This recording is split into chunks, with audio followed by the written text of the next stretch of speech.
السلام عليكم ورحمة الله. كنتمنى هذا الفيديو يلقاكم في احسن الاحوال. الاقتراح ديال اليوم كيك يومي اللي كيجي طالع، كيجي خفيف بحال القطن ومهوي. حتى بالنسبة للناس اللي ما كينجح لهمش الكيك، تبعوا معايا الفيديو الاخير ان شاء الله غادي يولي ينجح لكم ومن اول تجربة. اذا ما نطولش عليكم، ندوزو مباشرة للمقادير والطريقة. بالنسبة للمقادير، خديت الكاس ديال الخلاط الكهربائي، درت فيه 3 ديال البيضات يكونوا بدرجة حرارة المطبخ، كيس من السكر المنسم بالفاني من وزن 7 غرام، رشة من الملح لتصحيح الذوق، كأس من السكر ساندة أو السكر حبيبات، كأس إلا ربع من الماء عادي ديال الروبيني، بالإضافة لكأس إلا ربع من الزيت النباتية أو زيت المائدة، وعلبة من الياغورت بذوق الفاني من وزن 110 غرام. إذا كنخلط الكل في الخلاط الكهربائي حتى كينسجموا جميع العناصر وكيبان لي أن الخليط عمل فقاعات هكا في الوجه. إذا من بعد غادا نضيف 250 غرام ديال الدقيق اللي يكون نوعية جيدة، يعني خاص بالحلويات ويكون مغربل من قبل، و3 الأكياس من خميرة الحلويات كل كيس من وزن 8 غرام. إذا كنخلط بواحد الملعقة مزيان حتى كندمج جميع العناصر باش كنسهل المأمورية على الخلاط الكهربائي، وكنخدم الخلاط الكهربائي واحد 3 حتى ل 4 دقائق حتى كيبداو يبانوا لي هكا الفقاعات في الوجه. صافي كنحبس عليه من التضرب. هذا هو القوام ديال الخليط اللي حصلت عليه.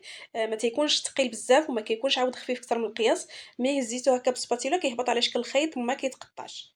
اذا من بعد خديت المول، خذوا اي مول ديال الكيك عندكم. هذا اللي خديت انا فيه 24 سنتيم القطر ديالو.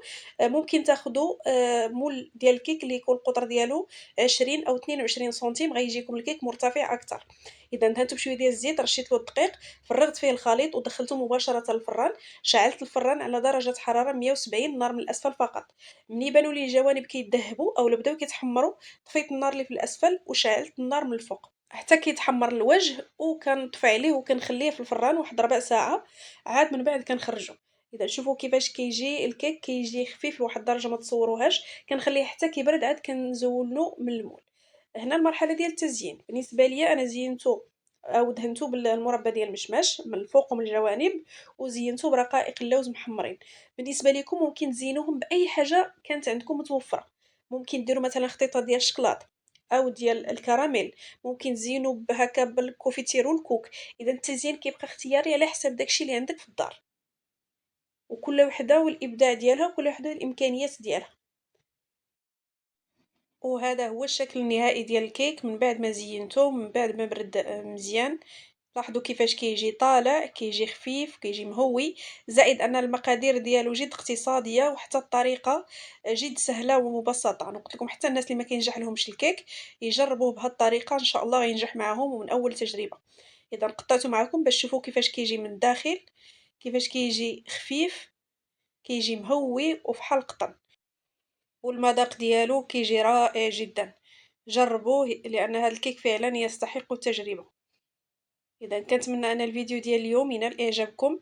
الا وصلتي لحتى لهاد المرحله ما تنسايش تخلي معاك لايك للفيديو وتعليق محفز. خليتكم على خير، في امان الله، والى فيديو اقتراح قادم بحول الله.